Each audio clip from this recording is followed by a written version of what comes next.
feel like I've been up here a couple times in the last few months, so you might be getting tired of me. Well, as Ellen said, I graduated a long time ago, 1977, and it's great to be back. Always great to be back here. So I welcome you all to the 4th Betty Ann Memorial Academy, and what I would like to do today is tell you a little bit about the history of how this came together, and a little bit about her. So first of all, I want to mention it's been 5 years plus since Betty passed away at age 60. So few people, I think, after the fact, are remembered for their life's contributions and who they were. And Betty is, which I think is very positive, in support of the college and its students through this effort. Betty was from Utica, New York. She entered Elmira in 1974 and established her own individualized studies major in speech and communications. To complement her academic training, she involved herself in a whole series of student activities. The one I think she found to be her favorite was the Octagon. In her junior year, she went to Oxford to spend a year studying there, and then returned for her senior year, and she was Octagon's editor-in-chief. Betty and I met early on, which was great. I was a sophomore, she was a freshman. We developed a really good working relationship since she was involved in a lot of writing on campus, the Octagon, news articles, that kind of thing. She supported all of the things we were trying to do in student government. Of course, at that time, we were trying to bring radical changes to the campus, like relaxing parietals. Does anybody remember what parietals were? Certainly the students don't. And really getting a stronger voice in student affairs. So we worked together on things like that, and she was really fun to work with. An independent person, Betty was intentional when she spoke, and she was deliberate when she wrote. Her style was to observe. She was a person who could listen to those around her, and she'd formulate her own opinions. She was confident and eloquent. Undeterred by popular opinion, she chose her own path, as with her major, and did what made sense to her. She had an uncanny ability to command a conversation with authority, and when she said something, at least I felt it had been carefully considered. And I think that was true of a lot of people. What I remember most is that Betty was a discerning individual. Take a complex situation to a critical thinker, I recalled in subsequent years, and I felt you'll get an unvarnished opinion. It'll be clear and direct. She was the first person that I met who had that skill, and I really liked that about her. In her career, she spent decades winning public and private grants, and she spent many years as a fundraising consultant helping nonprofits to achieve their goals. When I set up my own consulting practice years later, she helped me with the copyright of original materials and setting up fee schedules. Overall, Betty was a person who strived to improve and to enhance and to refine. Betty could also be hilarious, and she would laugh with you and at herself. I liked that she could kick back with the rest of us and get a little crazy. There was definitely a wonderful fun side to Betty, which balanced her more serious side. Elmira College was very important to her. She was going to help to improve it if there was a way she could figure to do it. I think if she had lived longer, she would have been thrilled to see this effort growing every year. The conversation about setting this up started more than 10 years ago. We wondered how to get accomplished alumni to return to campus to share their skills and network with students that are embarking on their careers. At the same time, we wanted to bring these alumni under the college's umbrella and encourage them to provide support and leadership. It seemed to us at the time that an important chance to cultivate Elmira's most successful alumni was being missed. So with those goals in mind, and about a dozen drafts back and forth between she and I, we finalized a proposal to form the Academy at Elmira College. As I think about the accomplished individuals that have come here so far to speak, and the two individuals that are here today, it is clear these goals are being realized. When Betty passed, it seemed exactly right to attach her name to it. She would have been most excited to know that the college was carrying the concept forward and tailoring it to their best needs. So just a quick thing on why did we use the word academy? That might be a little bit of a mystery. We thought putting that word in there would give the effort stature and prestige.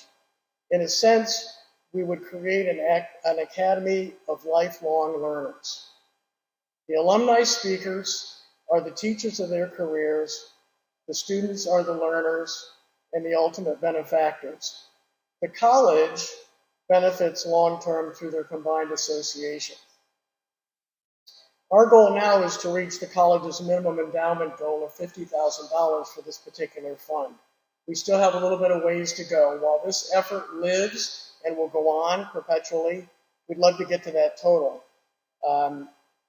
Any gifts that come forward with that are gratefully received. Dr. Susan Petterini D'Amico, who was a freshman when I was a senior, and John Zeller, who had graduated just before I got here, were chosen this year because they are highly accomplished in their respective fields. Both personify the career achievements exactly as we had envisioned. Both have become leaders in their respective industries. Both got their start at Elmira College. Congratulations to Sue and John. We all look forward to your talks. I would like to introduce now my favorite president of Elmira College. The only president, but I'm a big fan, Dr. Lindsay. I know you want to make some comments for the event today, so the floor is yours.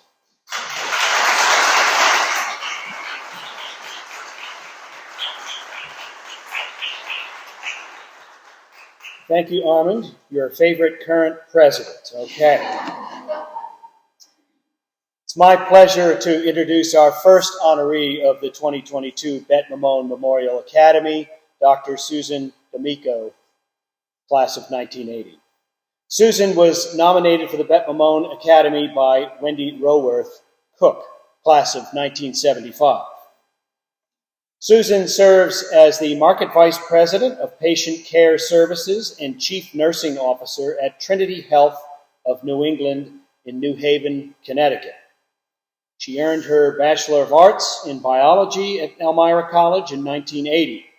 In 1992, she received her RN from St. Vincent's College in Connecticut and an MS in Nursing Administration from the University of Hartford in 2010. In 2013, she received her doctorate of nursing from Sacred Heart University.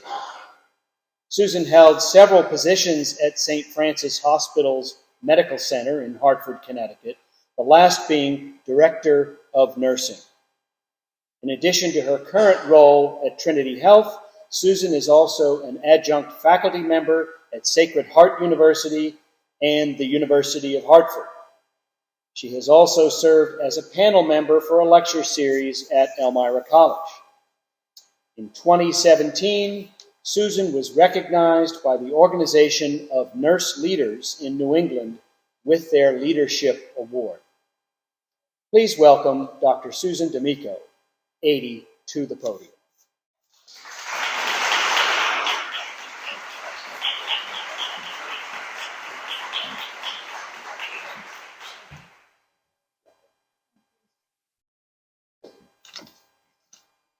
Thank you very much. Thank you, President Lindsay and members of the Board of Trustees, the Alumni Association, Armin, esteemed guests, alumni, students, family, and friends, and my fellow awardee, John. Thank you so much for this prestigious Alumni Award in honor of Professor Mammone. So allow me to bring you back to 1976, when I arrived at Elmira College as a freshman, got my beanie, and settled into Coles Hall, room 217, I quickly became accustomed to the traditions, sang for my first mountain day, found the branch office, if that's still a thing, and made best friends with my roommate and one student across the hall from us. Penny Chick, my roommate, and Mary Barber from across the hall and I were inseparable as we navigated our freshman year. I was a science major, Penny psychology, and Mary theater and arts, and so we went our separate ways during the day. However, we always had each other to come back to at the end of the day. It was with them and so many of our other friends on campus that I learned about community, one that was much bigger than the one I left at home, the one that had just family and friends that I had known forever. During our time at Coles, we met a senior who had just returned from junior year abroad. We were 18, she was 21, but my God, so worldly and sophisticated. We were in awe. We wanted to be like her. I also met another sophisticated person that year. He owned an interesting shop on Main Street called People's Place. I'm sure you know what I'm talking about. We wandered in one day, spent time looking at his clothes, not realizing that we were speaking with Tommy Hilfiger. Freshman year moved to sophomore year, and we moved to the Towers. That was a year of exploration for me. We ventured more out into the community. I worked with the Chemung County Environmental Commission on a project of mapping waterways. I joined the Environmental Club and went bird watching, rafting, hiking, and it's because of the leadership of Mr. Merrill, an amazing professor and mentor, that I learned to love and respect the environment. Third term took me to the Bahamas and with Mr. Merrill to study entomology, which is insects, while the lucky students signed up with Dr. Stevens for marine biology, so they were in the water all day, and we were in the shrubs observing dragonflies, but that was okay. It was an amazing experience, and I learned about leadership and respect for your environment that third term. But to round out that year, let's not forget the blizzard of 78, because that was special, and playing football in front of Coles, which is what we did for about a week there. Junior year was off to England for junior year abroad. I was at Liverpool University. I was 20 years old, getting on a plane and go off a plane in a foreign country by myself. Courage is what that took. What an experience and an opportunity to travel to parts of the world that I've never otherwise would have seen. Opening yourself to different cultures allows you to grow in ways that are unimaginable, and it builds compassion for those who are not like you, and that's tolerance.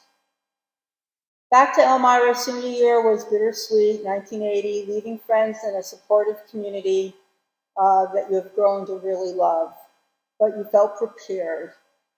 As we listened to Bob Keeshan, better known as Captain Kangaroo, our commencement speaker in front of Coles, I reflected on how lucky I was to have had all these experiences. As I moved through the years, since my time here, I took all those experiences with me. I eventually went to nursing school and worked for a long time as an intensive care nurse before moving into management. I was given the opportunity to continue to grow, and I'm currently the Vice President of Patient Care Services and Chief Nursing Officer for Trinity Health of New England, which is part of the Trinity Health Network, which is a nationwide 90-bed hospital system with a clinically integrated network, employed physicians, and about 6,000 beds. Daily, I am doing things I never thought possible. And as I reflect on that fact, I realize that to be successful in any job, especially healthcare, which has been in a crisis for the last couple of years, it requires proficiency in a few basic areas. Proficiencies that come with a liberal arts education, specifically from an Elmira College education. These areas include community. As I learned in Elmira, build your community. Your team will be with you through the trenches. Surround yourself with people who know more than you do, not less, so that your team is stronger and you can rely on and elicit their strengths. When I had to set up an incident command center, which we practiced many times but never did until March of 2020, I relied on a community of leaders with whom I had worked. We forged new paths together. We turned our ICUs and post-anesthesia units into COVID units. We used technology to communicate with physicians and families, and we stood up a testing center for the community members. Leadership and respect for your environment. Leadership takes courage and is an ongoing process in your development. I say use mentors to guide you, as I did while I was here at Elmira.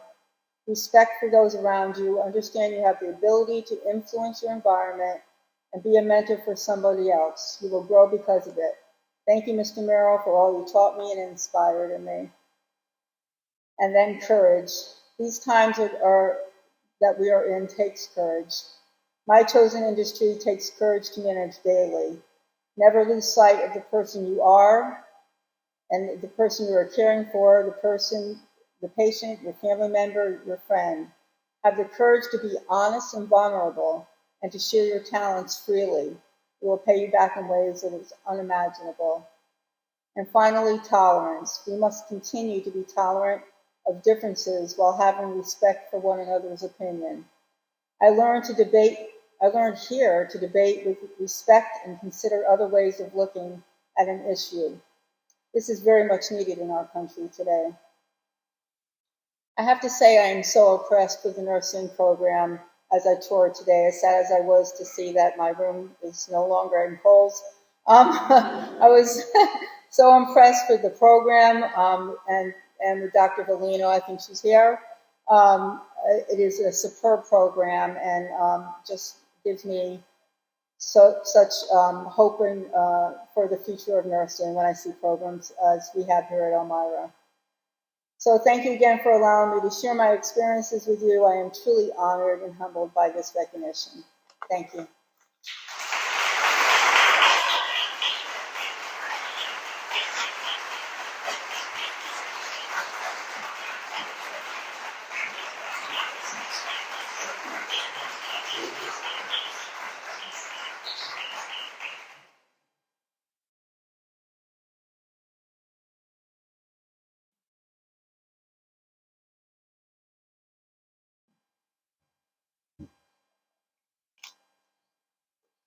Pardon me while I find the page.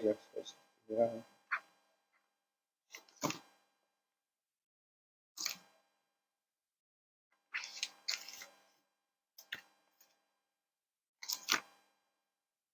All right, getting close. There we go. Good afternoon. My name is Tim Pierce. I'm in the class of 1978. Before I introduce John, a couple of comments that Dr. D'Amico made. First, when she came here in the fall of 1976, I was on the freshman orientation committee because Armin told me I had to be. And one of my kid's sisters worked with Penny Chick at Ithaca College.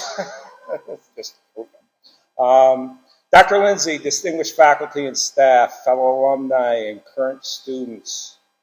Our second Betty Ann Mammone 78 Memorial Academy honoree is Mr. John Zeller, class of 73.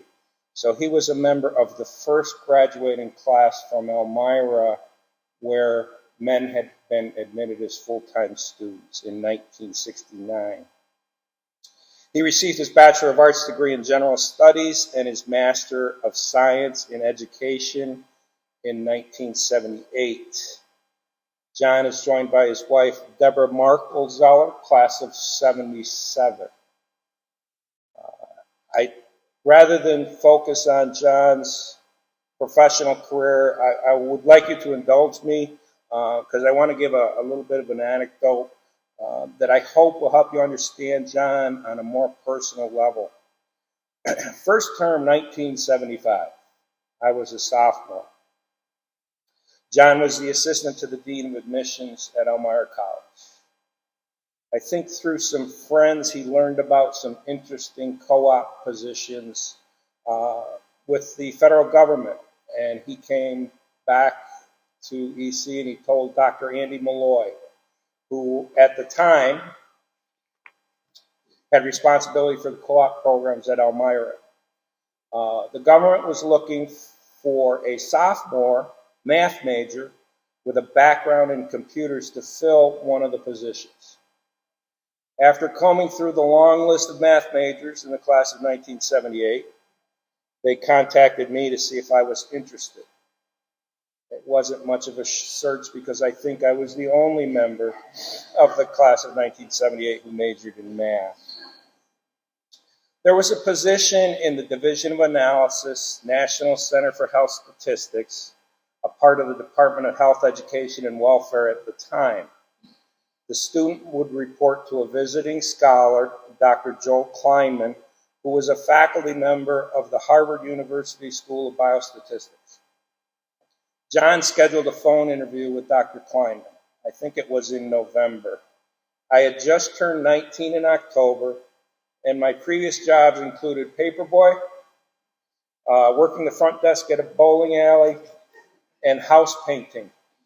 So interviewing skills did not play much of a role in me getting those positions.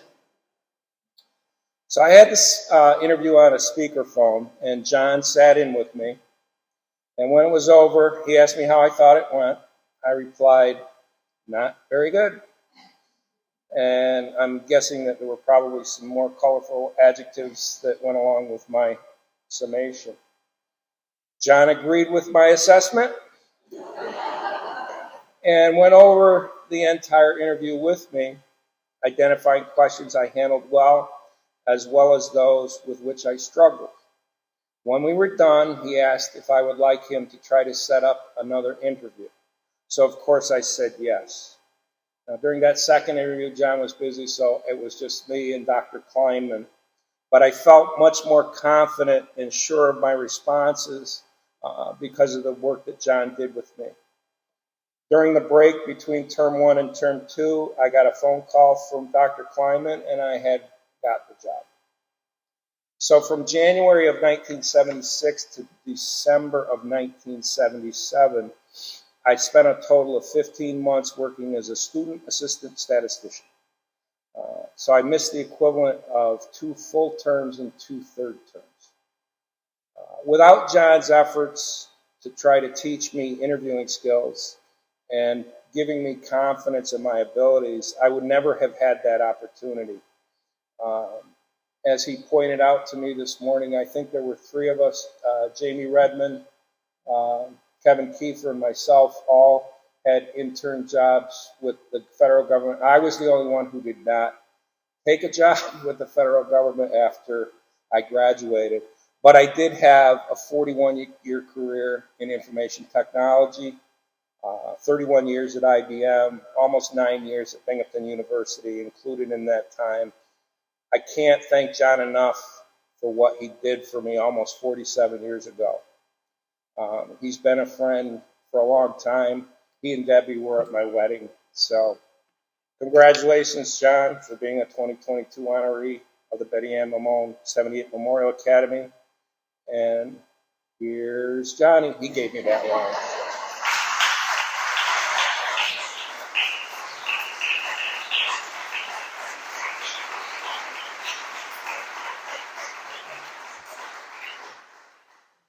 Wow, that brought back some memories.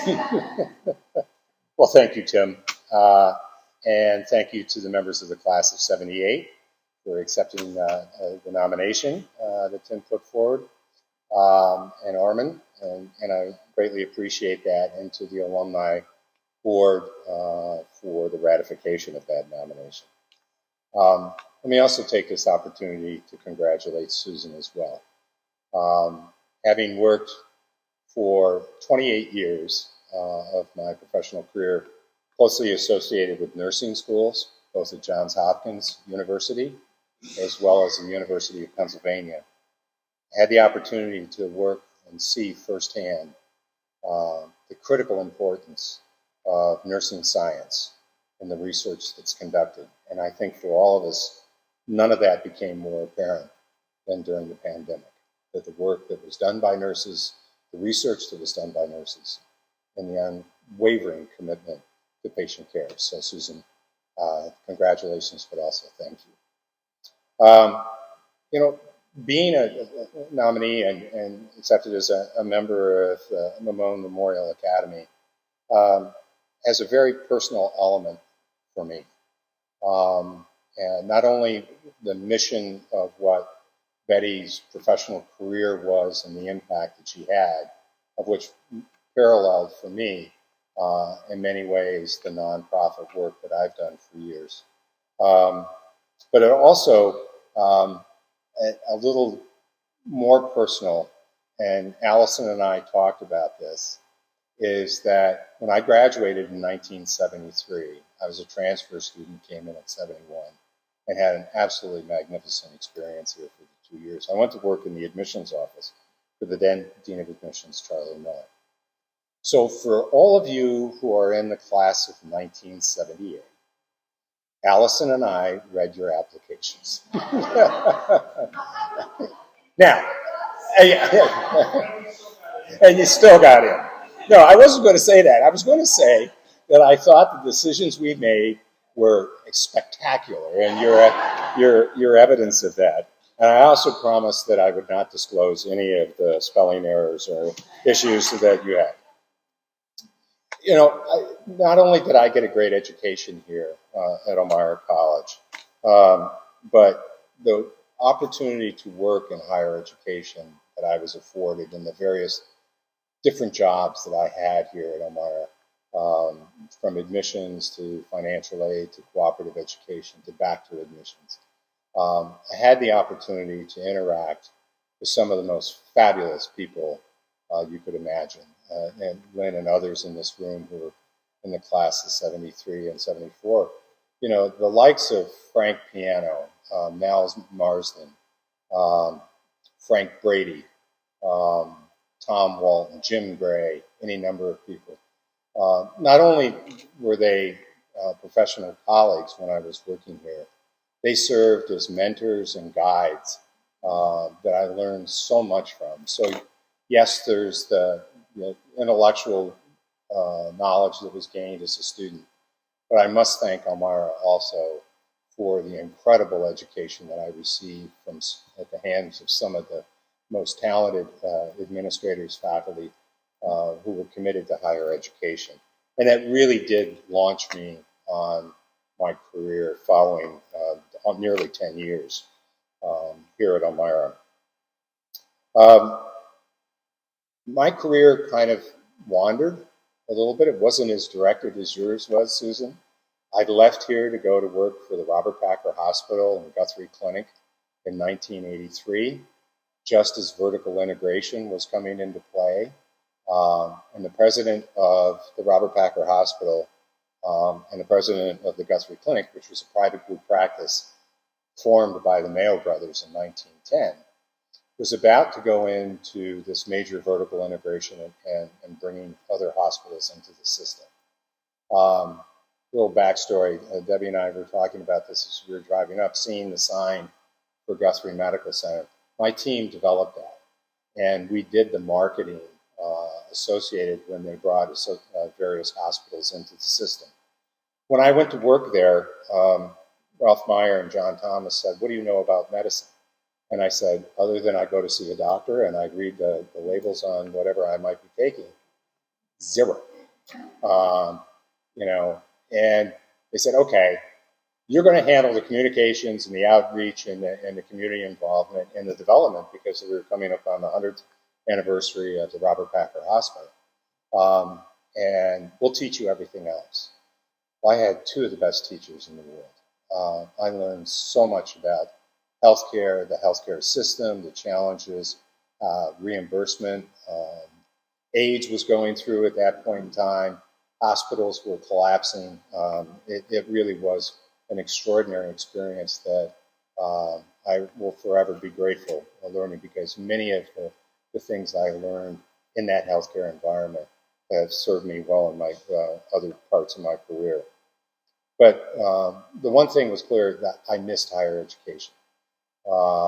And the opportunity presented itself for me to become the vice president for development at Ithaca College, succeeding a guy by the name of Matt Wall, who in my first part of my career, we were both admissions officers traveling together around the Northeast. And as a result, he called me and said, would you come up and have a conversation with then President Jim Whalen, who, for those of you back in those days, will remember Jerry Whalen, his brother, who was the provost.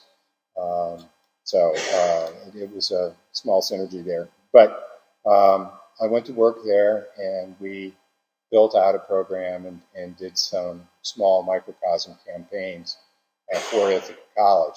But I had really gotten the bug about philanthropy and working in campaigns. As part of that, an opportunity presented itself for me to go to the University of Rochester and to work and run the medical center part of their first campaign in years. So I had the School of Medicine, the dental school, the nursing school again, and Strong Memorial Hospital. And we launched a campaign, and it was incredibly successful. By today's standards, it was relatively small. The medicine piece was $103 million, but we managed to raise about $135 million. And that was my first really solid experience of having to put together a campaign, build a team, and actually launch it.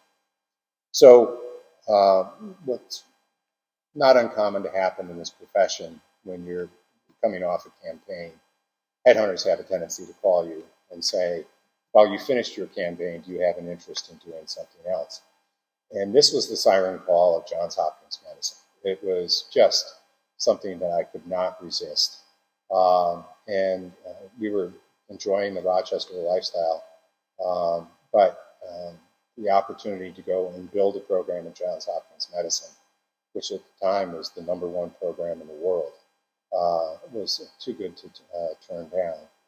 And so I went down and I joined Johns Hopkins Medicine as the executive director of the fund for Johns Hopkins Medicine.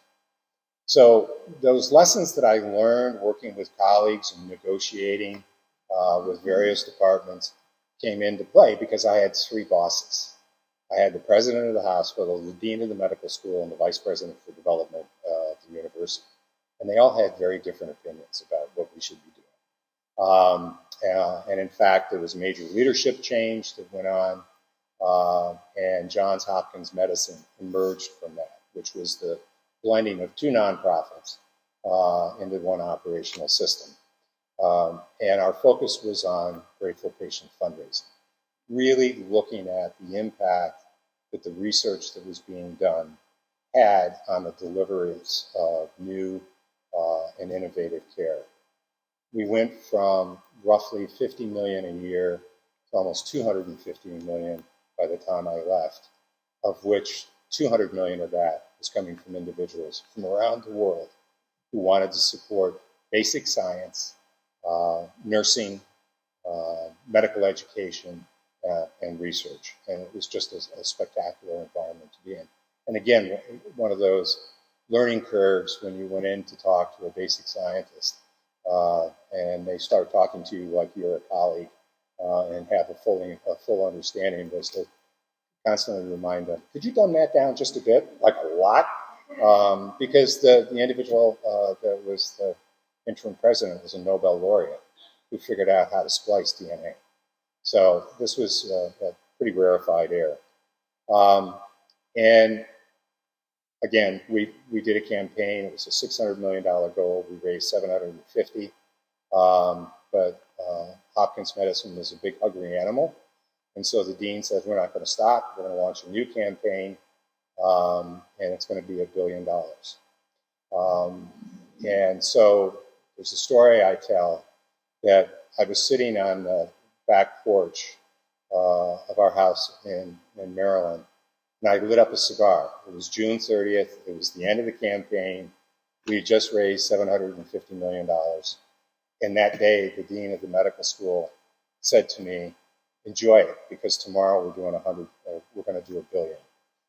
So I was sitting there having a cigar, and my son said, well, what's the cigar for? And I said, well, I'm celebrating. You know, we had just finished our campaign, and it was highly successful. He said, well, that's terrific, Dad. What's next? And I said, well, it all goes back to zero, and we're starting tomorrow on $1 billion. And he just kind of looked at me and goes, bummer. And so, but I stayed. We were incredibly successful.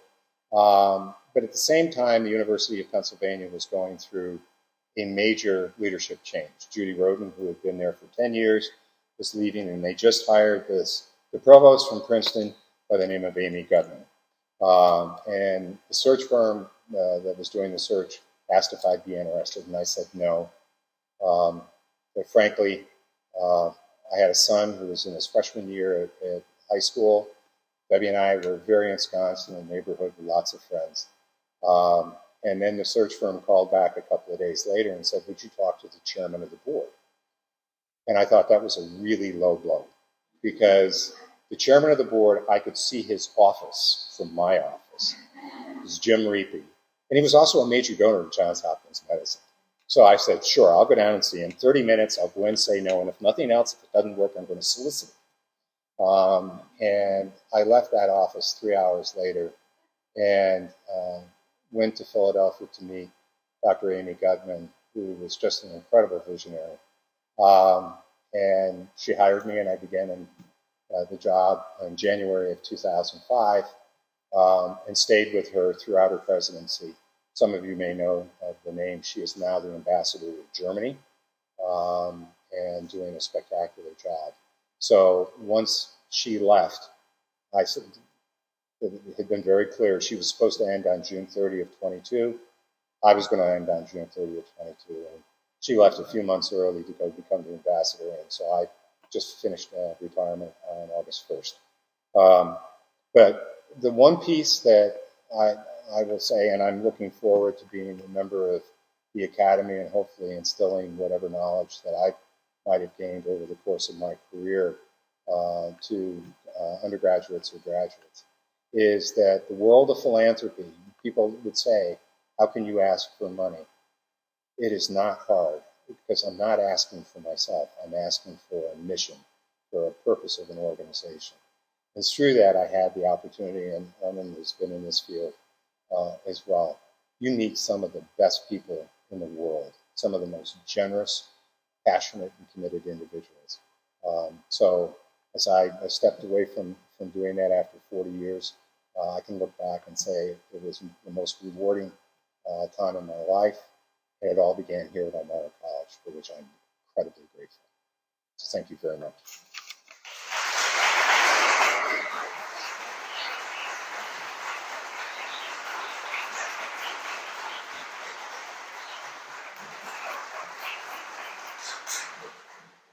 Good afternoon. I'm Dawn Marulo-Stieber, class of 2003, and John and Amy, John and Susan, thank you so much for those wonderful remarks. It's so good to hear about Elmira College graduates just going out into the world and doing incredible things, and I think bringing recognition to the college. Thank you both. I'm president of the Alumni Association Board of Directors, and it is now my pleasure to present our honorees with a recognition gift. So I'm going to first ask Susan to join me. Dr. Susan D'Amico, on behalf of the Alumni Association Board of Directors and the Bette Mammone Academy, I would like to present you an award in recognition of your outstanding professional accomplishments and your representation of Elmira College. Congratulations.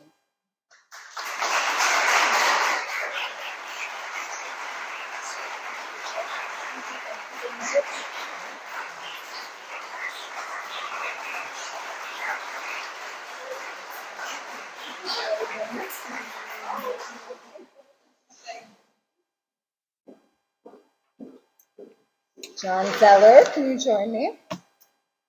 In recognition of your extraordinary career and dedication to your alma mater, I would like to present an award to you as well on behalf of the Alumni Association and the Bette Mammone Academy. Congratulations. Thank you.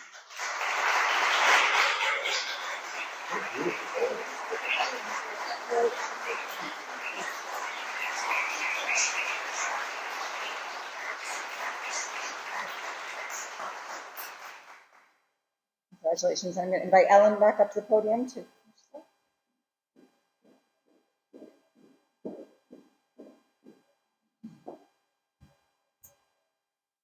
I just want to thank everybody for attending this very special event, and congratulations again to Susan and to John, and thank you for joining us, and we're just so thrilled that you're with us today. I wanted to thank everybody that had a part in this event and for attending, and please join us now for a reception in Susan and John's honor. Thank you.